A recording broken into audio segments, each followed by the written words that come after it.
Chapter 3. Marilla Cuthbert is surprised.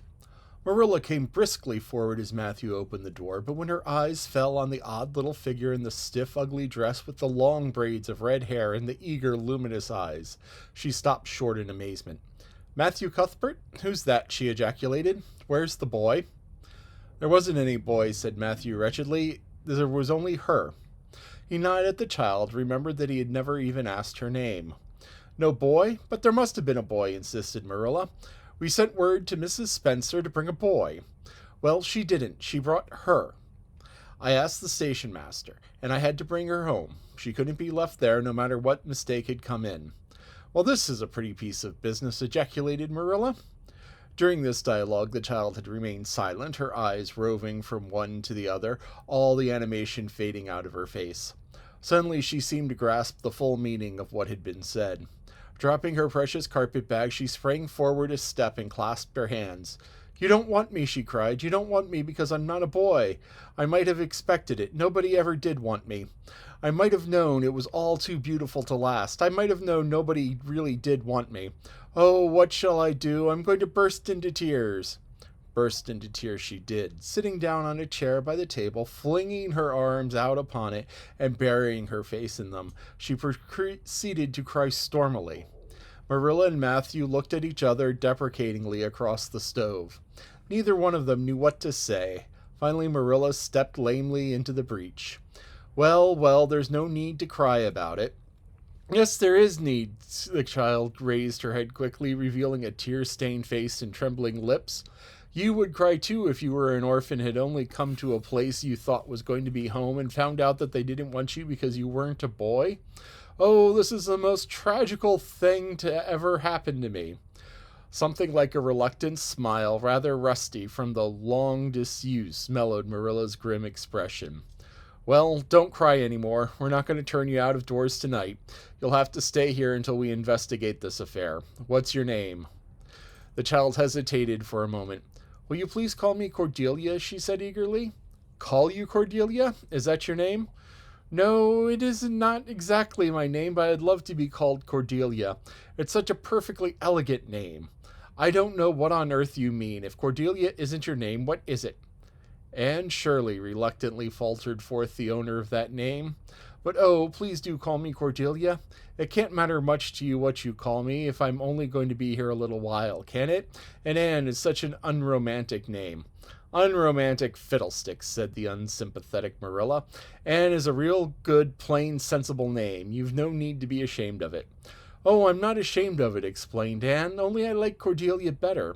I've always imagined my name is Cordelia, at least I always have of late years. When I was young, I used to imagine it was Geraldine, but I like Cordelia better now. But if you call me Anne, please call me Anne spelled with an E.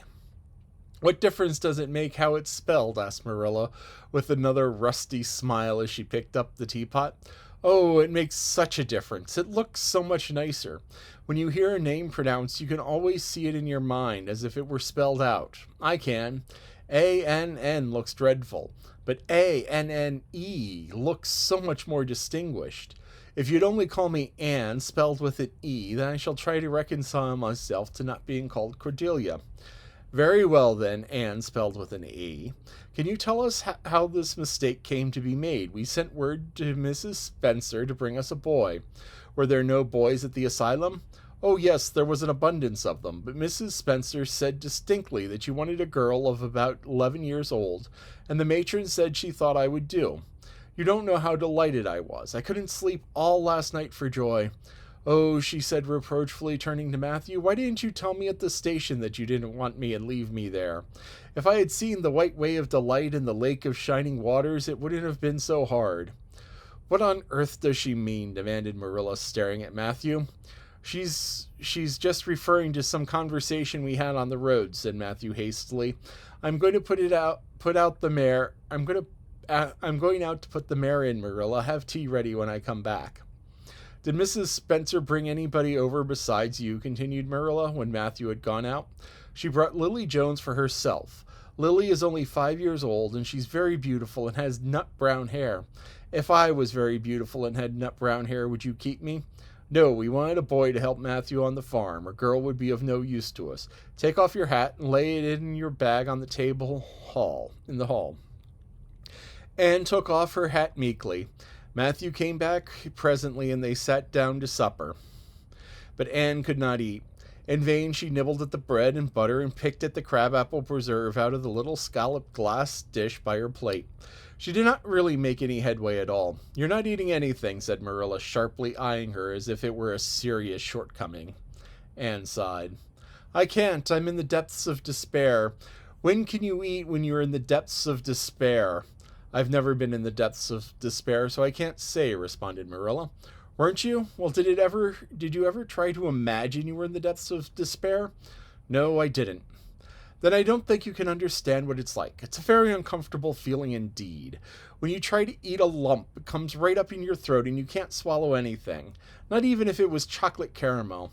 I had one chocolate caramel once 2 years ago, and it was simply delicious. I've often dreamed since then that I had a lot of chocolate caramels, but I always wake up just when I'm going to eat them. I do hope you won't be offended because I can't eat. Everything is extremely nice, but still I cannot eat." "I guess she's tired," said Matthew, who hadn't spoken since his return from the barn. "Best put her off to bed, Marilla." Marilla had been wondering where Anne should be put to bed. She had prepared a couch in the kitchen chamber for the desired and expected boy, but although it was neat and clean, it did not seem quite the thing to put a girl there somehow. But the spare room was out of the question for such a stray waif, so there only remained the east gable room. Marilla lighted a candle and told Anne to follow her, which Anne spiritlessly did, taking her hat and carpet bag from the hall table as she passed. The hall was fearsomely clean. The little gable chamber in which she presently found herself seemed still cleaner. Marilla set the candle on a three-legged, three-cornered table and turned down the bedclothes. "I suppose you have a nightgown?" she questioned. Anne nodded. "Yes, I have two. The matron of the asylum made them for me. They're fearfully skimpy. There's never enough to go around in an asylum, so things are always skimpy. At least in poor asylum like ours. I hate skimpy nightdresses, but one can dream just as well in them as in lovely trailing ones, with frills around the neck. That's one consolation. Well, undress as quickly as you can and go to bed. I'll come back in a few minutes for the candle. I daren't trust you put it out yourself. You're likely to set the place on fire." When Marilla had gone, Anne looked around her wistfully. The whitewashed walls were so painfully bare and staring that she thought that they must ache over their own bareness. The floor was bare too, except for a small, round, braided mat in the middle, such as Anne had never seen before. In one corner was the bed, an old-fashioned one, with 4 dark, low-turned posts. In the other corner was the aforesaid three-corner table, adorned with a fat red velvet pincushion, hard enough to turn the point of the most adventurous pin. Above it hung a little 6-by-8 mirror. Midway between the table and the bed was the window, with an icy white muslin frill over it, and opposite it was a washstand. The whole apartment was of a rigidity not to be described in words, but which sent a shiver to the very marrow of Anne's bones.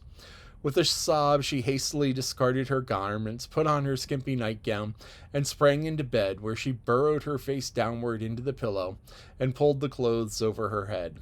When Marilla came up for the light, various skimpy articles of raiment scattered most untidily over the floor and certain tempestuous appearance of the bed were the only indication of any presence save her own.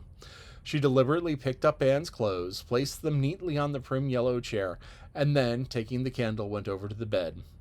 "Good night," she said a little awkwardly, but not unkindly.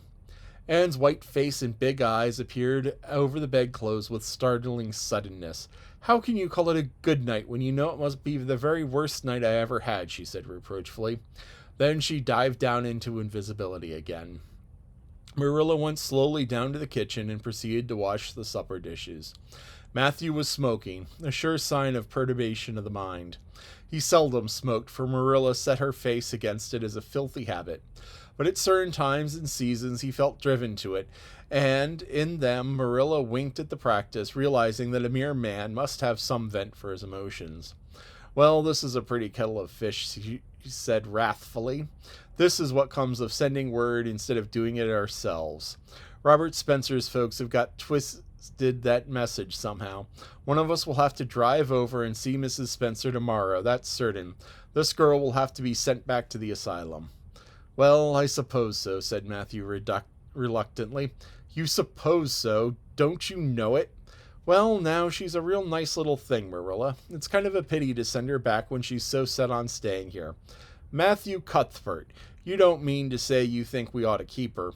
Marilla's astonishment could not have been greater if Matthew had expressed a predilection for standing on his head. Well, now, no, I suppose not exactly, stammered Matthew, uncomfortably driven into a corner for his precise meaning. I suppose we could hardly be expected to keep her. I should say not. What good would she be to us? We might be some good to her, said Matthew suddenly and unexpectedly. Matthew Cuthbert, I believe that the child has bewitched you. You can see as plain as text you want to keep her. Well, now, she's a real interesting little thing, persisted Matthew. You should have heard her talk coming from the station. Oh, she can talk fast enough. I saw that at once. It's nothing in her favor either. I don't like children who have so much to say. I don't want an orphan girl, and if I did, she isn't the style I'd pick out. There's something I don't understand about her. No, she's got to be dispatched straight away, back to where she came from. I could hire a French boy to help me, said Matthew, and she'd be company for you. I'm not suffering for company, said Marilla shortly, and I'm not going to keep her. Well, now, it's just as you say, of course, Marilla, said Matthew, rising and putting his pipe away. I'm going to bed. To bed went Matthew, and to bed, when she put her dishes away, went Marilla, frowning most resolutely. And upstairs in the east gable, a lonely, heart-hungry, friendless child cried herself to sleep.